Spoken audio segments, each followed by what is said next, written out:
So, Neil, you made your Boro debut at the weekend and kept a clean sheet in the process. How pleased were you with your performance? Yeah, I mean, obviously pleased to make my debut and pleased to get a win against a sort of high-flying team in the league. So to get that result, I think was terrific for us, for the squad and for the manager. And I think, yeah, for me personally, obviously, whenever you make your debut, you hope the game goes well and you get the right result. So yeah, pleasing all round last weekend. I'm sure that Riverside will hold pretty good memories for you as a player, because you played there for Team GB, didn't you, in an Olympic warm-up match against Brazil almost a decade ago now. Coming up against the likes of Neymar on the day, of course. How was it playing for the Boro home crowd, though, on Saturday? Yeah, it's been great. I mean, obviously, I've been on the bench anyway for the interim period since I've been here, and I think the crowd have been great. They obviously... Football is massive in the northeast, and they love their football. All the clubs up here are extremely passionate. I've obviously played here as an away player quite a lot as well. And then yeah, you've gone back a decade there, which doesn't help how I feel about my age. But I think yeah, it was great at the time. Obviously, for us to be up here. Obviously, we stayed at Rockcliffe Hall, which is where the training ground is anyway, and we trained here at Boro's training ground for that week as well. So yeah, familiar surroundings in that sense. But yeah, just really excited, and I think the crowd up here, obviously, they want to see some success again, and rightly so. And I think, obviously, under this manager, they've definitely got a great chance. And going back a month, you were without a club for quite a while after your time at Aston Villa. Did you have a lot of interest from other sides, and what made you sign for Boro? Yeah, there was one or two things in the summer that I had that I didn't feel were quite right. Either, you know, the club's ambitions or where they were at or what they wanted to do. And then also with my family and stuff like that. There were decisions I had to make. A few offers from abroad that weren't right, even though I was looking to play abroad in the summer. Obviously, the pandemic made it quite difficult. And then as soon as Chris came in here, he gave me a call. He wanted to bring me in here. And I've always, you know, Middlesbrough Football Club speaks for itself anyway in terms of the size of the football club it is in the Championship. You know, when I left Swansea, they were in the Premier League, to go to Villa, who were in the Championship. But I was well aware that I was going to a massive club that sort of didn't belong in the Championship. And I feel like Middlesbrough's the same, although there'll be quite a lot of clubs that probably think the same.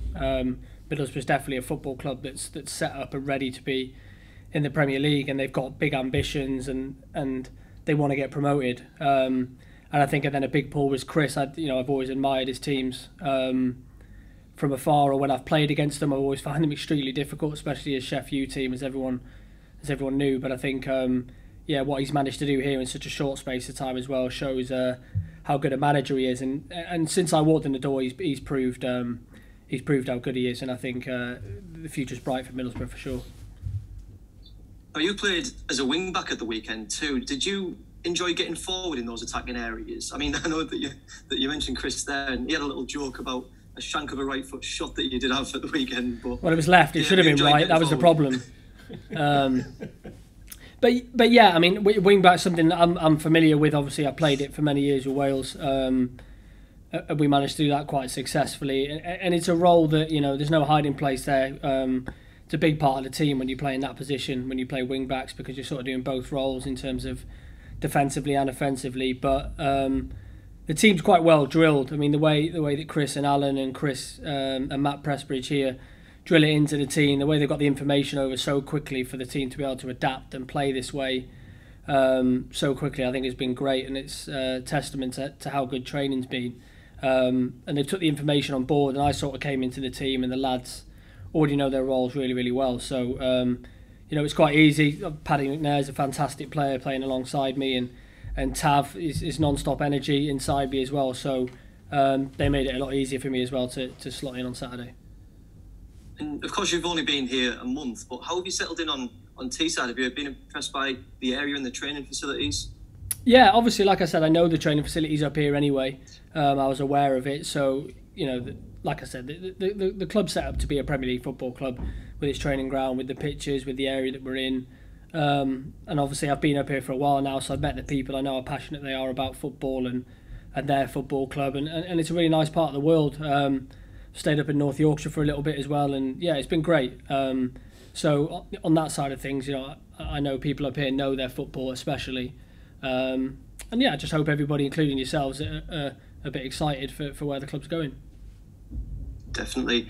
Now, the Football League announced that it would be continuing its games over the festive period. How have yourself and all the squad reacted to that? Are you all happy with it, or do you think perhaps some of them were sneakily thinking, can I get a little Christmas off for a change here? Yeah, no, I think you want to play games. You never want games in hand. That's never a good thing as a footballer, because you're always chasing, and you always think, you'd rather have points on the board than games in hand. But I think more than anything, we just all wanted an announcement, didn't we? We all wanted to know what it was going to be one way or another. I think that's what everyone's asking of the government and everything, right? But I think as long as you have a definitive answer and you know this is what we're going to be doing, then you can get your head around it and crack on. I know obviously positive cases at clubs will dictate fixture to fixture, but overall, yeah, I mean it's business as usual for us, really. Now, you've got Nottingham Forest on Boxing Day. They haven't been beaten since October, so quite similar to Bournemouth, it's going to be another tough test, isn't it? Yeah, they're all tough tests in the Championship. There's no easy game, as we all know. But yeah, for sure, Steve Cooper's gone in there and done a good job, turned around their fortunes. Excuse me, and yeah, they've done really, really well, and they're high flying, and they'll probably come here thinking they can get a result. But one of the things we've talked about here is trying to make the Riverside a sort of fortress for us and get back to it being a horrible place for people to come to play. And so far, I think we've done that quite well. Obviously, beat Swansea and won on the weekend, and probably should have beat Preston. So I think, overall, it's going well for us so far. We just focus on us really as much as we can. And you've initially signed a deal that takes you into around the middle of January, I believe. But are you hoping that you could stay on here a little bit longer? Yeah, I mean, listen, it's not on the forefront of my mind at the minute. Obviously, that will be discussed probably maybe after the Christmas period or whatever. I'm fairly relaxed on it. I enjoy playing football. I'm enjoying being here, and that's something to look to in the future. But there's such a busy festive period. There's no time to really sit down and do stuff. It's all about preparation, play, recover, and everything like that. So yeah, I mean, I've enjoyed my time here. Thankful for the club for obviously bringing me in as well, and Chris. And we'll see what happens in January. Yeah.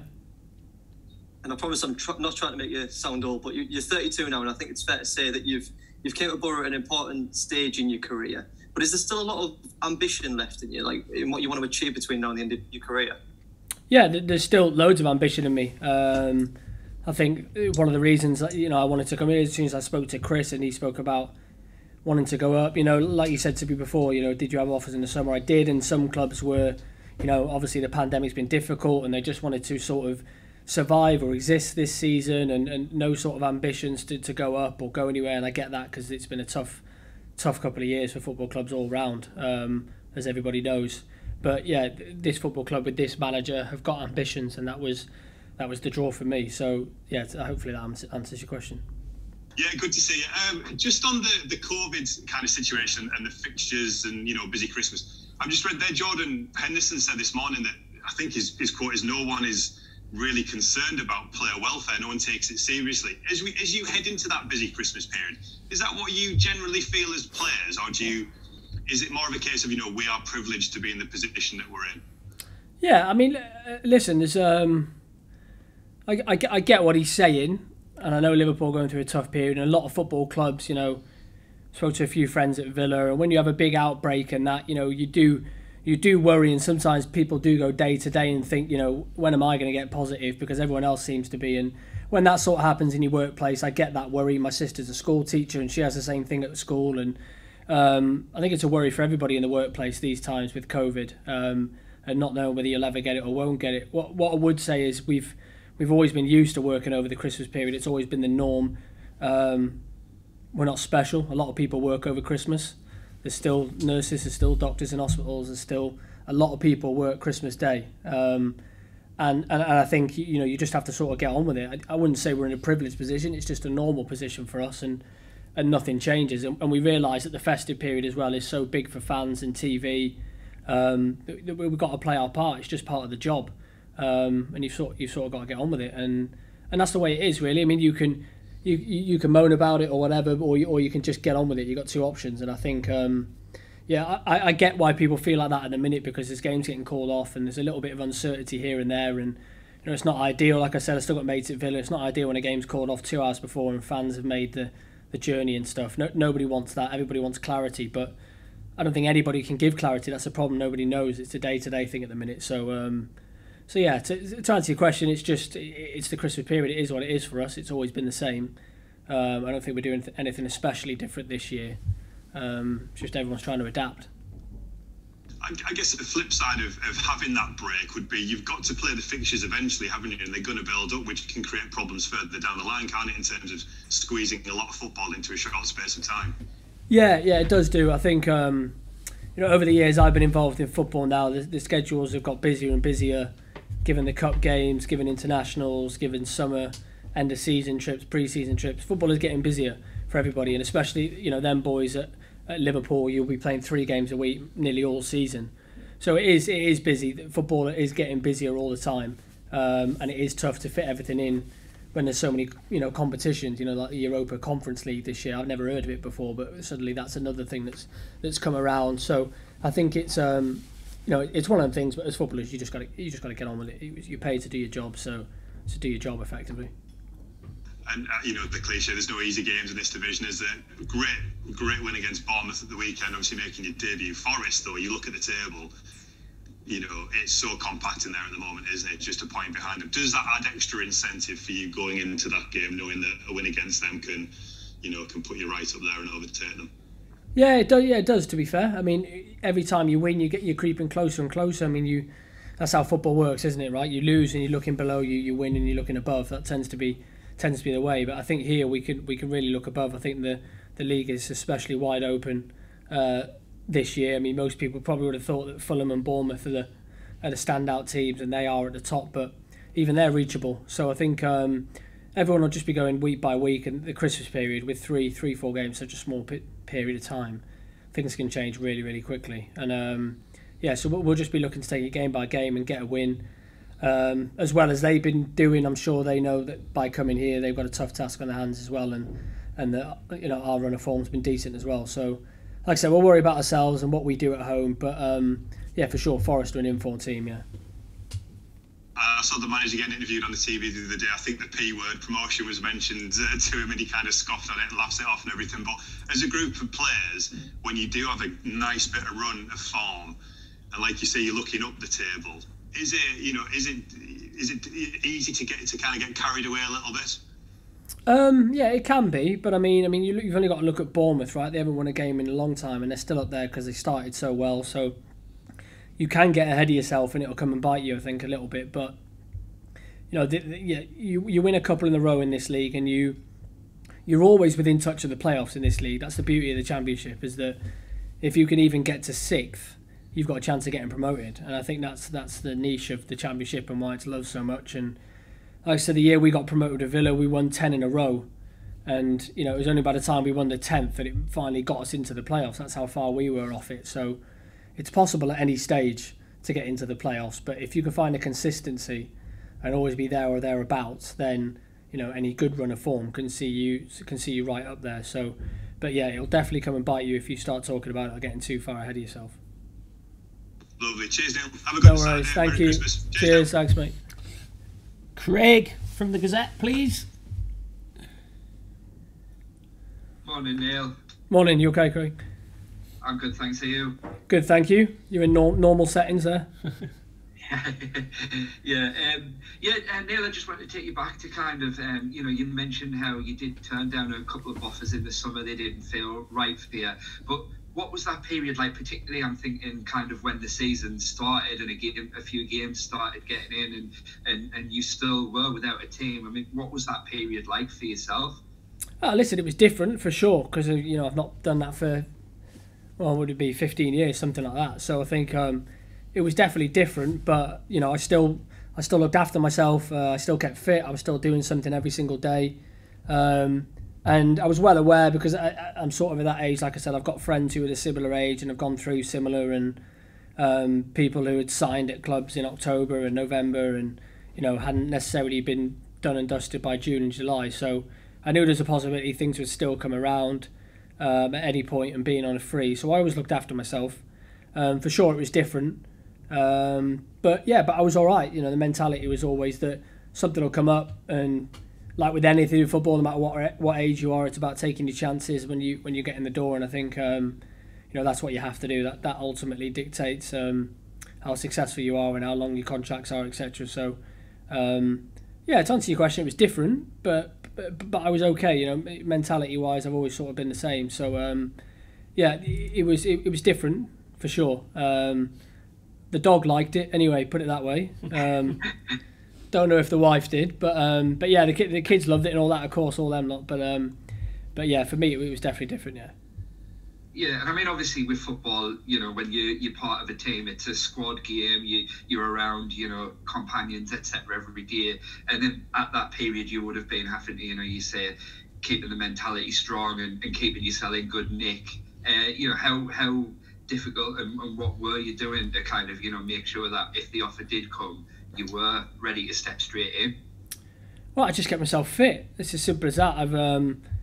I'm long enough in the tooth to know how to keep fit and what to do, and I've certainly got enough running plans from all the pre-seasons I've had to do over the years to know what I've got to do to look after myself. But of course, you can't ever replicate football. That's a difficult thing. So hence why when I came in here, it takes a little bit of time to get up to actual match speed, which is whether I'm out of football or whether you're injured. You know, it takes time when you come back to get up to the speed of football, because it's a completely different fitness to anything you can try and replicate. So on that side of things, it's took me a bit of time since I got here, but to get through 90 minutes against Bournemouth was certainly a boost. Yeah, how were you feeling at full time and in the days since then? Are you feeling good after that? All right, yeah, all right. It's nice to get that feeling back, you know, the feeling of hurting a bit on a Sunday and all that stuff. I've not had that and missed that a little bit, but yeah, it was good, you know, considering, you know, I can't complain at all. It's actually nice to have that feeling back of hurting a little bit. Yeah, thanks. Just lastly from me then, Neil, we've talked about COVID and everything. I know Chris Wilder's spoken to us about, you know, meetings you've had as a team in terms of drilling home the importance of responsibility, etc. And I just wonder, you know, what's you know, have you taken much away from that, and what do you think about, you know, the importance of as players kind of making sacrifices and being responsible to kind of protect COVID bubbles, etc.? Yeah, listen, I think you've just got to be professional. Over the Christmas period anyway, you can't, you know, I've never celebrated Christmas like other people would, just because the Christmas period's in football all the time. That's just the way it is. So I think you've just got to behave properly anyway, given the amount of games you've got coming up. You can't have a drink, you obviously can't eat, you can't go out socialising because you've got a responsibility. And I think, even more so now, I think people are aware of that. I think people are aware of that cities and city centres are a bit of a hot spot and spreading areas. So you've got to use your brain a little bit, but I think that applies to everybody. And I wouldn't necessarily say if someone tested positive because they weren't looking after themselves properly. I think at the minute it just seems like it's a bit of wildfire, right? It's everywhere. So, but yeah, as long as you can do as much as you can do, then you can sort of sleep at night and know that you haven't done anything silly. And I think, the gaffers reinforce that to us for sure, because, you know, games will ultimately now be going ahead unless you do have outbreaks. So as much as you can nullify it, the better, really. Yeah, brilliant. Thanks very much, Neil, and all the best for Christmas. No worries, thank you. Merry Christmas, cheers. Matty from the Echo. Matty? Morning, Neil. How Morning. are you? You okay? You okay, you all right? Yeah, I'm great, thank you. Good. Just start off from an initial sense, obviously it's still very early days in your sort of Boro spell, but how happy, I know you talked about, you know, the ambition that Chris Wilder presented to you, but how happy have you been that you made the decision to come up to Teesside? Yeah, happy, because I think ultimately Chris was a big pull for me in terms of I've like I said, I've admired his teams and the way they work and the way they set up, and I really wanted to work with him as well. Was a massive thing, and when I got the call, and I've not been disappointed. I can tell you safely on here that I've worked with a lot of managers in my career, good and bad and indifferent, as we all have in the workplace, right? But I think for sure that the setup they've got here is right up there. The way they operate day to day, the way obviously people can see how the system's been implemented quickly. Obviously these things never guarantee success, but he's creating a culture here very, very quickly, and you know, I've not been disappointed with how he is, and it was everything I expected and more actually. And I think between him, Alan, and like I said, Matt Pressbridge, they're extremely good, and I can say that because I worked with a lot of managers and a lot of good ones, and these are especially very good, and especially for the Championship, that Middlesbrough have made a fantastic appointment. Yeah. And in terms of the group of lads, obviously the managers helped you settle in very well. A group of lads, how have they responded to you? I know immediate connections from former clubs always go a long way with that. How have they helped you settling in? Yeah, I think the lads here are great, to be honest. It's been a really refreshing change room to walk into. Really humble group of lads, good mixture of older pros and really young lads that are doing really well and starting out in their career, so to speak, and getting games on the board. And I think there's been a real good mixture and a real good group of lads. And I think everybody's found that, and I think it's showing. They've got a great work ethic, train really, really well. There's a few boys here, obviously, like Johnny Howsons and Sol and people like that I've obviously played against for years, but there was nobody here I've actually played with. But yeah, managed to settle pretty quickly, to be honest. And in football, it helps doing that when you're training every day and spending time with each other in hotels. You can settle in pretty quickly. So yeah, the lads here are really, really good. Obviously, you'll be well aware for the competition for places as well. Obviously, Mark Bowler's had that left wing back role kind of nailed down from a Boro perspective for years. But as you've shown throughout the course of your career, not one to rest on your laurels and make an impact at Boro. Yeah, exactly. I mean, football's like that. You have to have competition. Full stop. If you're going to have 22 players in a squad, and the likelihood is you'll have 2 in each position, and that's the way it should be. So that you're always looking over your shoulder and you always feel that competition to push your performance a little bit higher. And I think Mark's a great lad, fantastic young player, really, really nice lad as well around the place. I've really enjoyed spending time with him, and he's got a bright future for sure. And in football, you have to have competition and push each other. And ultimately, the end goal is to make Middlesbrough successful. I think no player is bigger than any football club, and players will always come and go, but the club and the fans are always there. So it's important that by pushing each other in the position, you're making Middlesbrough Football Club better, and helping your manager out. I think that's the plain and simple of it. But yeah, he's a really great lad. I've enjoyed working with him, and he's a good player, as is Jonah on the other side, who's doing really, really well as well. So I think there's young lads here with obviously still a lot to learn and starting out their career, but they're doing really well. Just lastly from me, over the course of your career, you've geographically moved further up the UK, and obviously everyone knows, and it's well documented, just how fierce the support is in the North East for his football teams. Have you garnered a sense of that over the years, or was it something you were already really aware of? Yeah, already aware of, and I've obviously had friends that have played up in the North East with various teams, whether it's Newcastle, Sunderland, or here, and yeah, very, very much aware of the fact that football's the number one up here. There's not much else, no other sports that really dominate up here compared to football, and I'm very much aware that the weekend and the Saturday is the release for people, and the end of the working week, and the joy of their football club winning. I know that's probably universal, but especially so up here in the North East. But yeah, people have been really great, actually, been really kind so far about it all, and yeah, I haven't got a bad word to say. Well, pleasure to speak to you, Neil, and good luck for Boxing Day. Merry Christmas. And you, thanks, Matty. Cheers. And Stuart from the YP, please. Morning, Neil. Nice to speak to you. Morning. You okay? Good, thank you. Can I just ask? You've played in 3-5-2s before. You've played as wing back plenty, but a lot gets made about how Chris Wilder plays it a bit differently to other people. As a wing back, is it any different? Yeah, I guess what people were referring to is his overlapping centre backs, right? You see at Sheffield United. I think that's what people found ultimately different. I know I played left back against it, and seeing centre halves flying down the outside, it was very different. But I think I think overall they know what they want. They know what they want their team to look like. Ultimately, every single player knows their role, and clarity in your role is important in any line of work, right? I think I think it suits the team. I think it suits the players we've got here as well. And the players have adapted to it really, really well and took it on board really, really quickly, because when you change method to manager, it can take time, and some people don't take it on as well. But I think here we really have.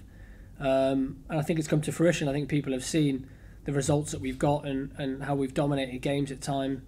But ultimately, you get clarity in your role and you get fundamentals of how you have to play, how you have to apply yourself, the intensity where he wants the game played at, is ultimately why his teams produce good performances more often than not. And I think that, like I said before, like I've said to a few of you, it's testament to the way they work during the week. But in terms of the wing back role, I've played it at Swansea before. Obviously, I played it for Wales in a certain way.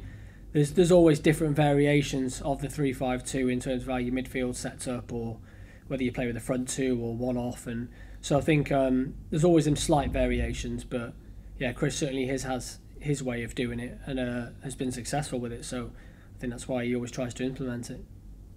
And you mentioned your Villa promotion season. I mean, that was a season where you gave everyone a head start and then built up a bit of momentum. Does it feel similar here now? Yeah, honestly, it can be. I mean, we just found that going into the playoffs on a successful run as well was great for us in terms of our mood and motivation going into it, as opposed to teams sometimes that have maybe been in first and second position, end up fifth and sixth, and maybe not in great form. That has a massive say on how they do in the playoffs sometimes. Remember at Swansea the same, when we finished third and went up through the playoffs. Again, we were in good form. So there's a lot of time, a lot still to play for. You've still got to get up and around there. Every single football club sat in their meetings thinking the same thing: we can get there, or the playoffs is only 6 points away, or 8 points away, or 10 points away, and there's a lot of games to play for. So it's important you don't get ahead of yourself, because otherwise you could be talking about something different in a couple of weeks. So yeah, I think promotion is obviously the aim at this football club, whether it's this season or next or whatever. But yeah, for sure, I think the club's in a good position to be able to push on now. And you mentioned a few times, we know what a great setup it is. You've mentioned Chris's reputation. Do you think for people at other clubs above you in the table, they'll be getting nervous by the fact that you are starting to get this momentum? Chris has got this track record, sort of thing. Yeah, well, hopefully, I hope so. I hope they look at us and see us as a team that are on the move. After playing Stoke, I've got quite a few friends there that play there, and they said, you can see that the team's changed and Chris's stamp is already on it, and it's a tough side to play against. So maybe teams are thinking that a little bit, but I think overall you've just got to worry about yourself. Like I said again, I don't say sorry for repeating myself. It's just a case of teams change managers all the time as well, and they get a rebound effect, and we've got to make sure that's not something that's happening here and it carries on. And I'm sure Chris and that will make sure that happens anyway. But you've got to be lucky with injuries, of course, and suspensions and stuff during the season as well to key players and key positions maybe. But overall, hopefully, they know this is a big football club, that if it gets moving, and I'm sure Forest is the same thing since they've had a new manager and got the rebound effect, and I think they had a pretty poor start to the season as well. So yeah, the championship's so long. I wouldn't want to try and guess the top six now, and I don't think anybody could. So yeah, just worry about ourselves, I think.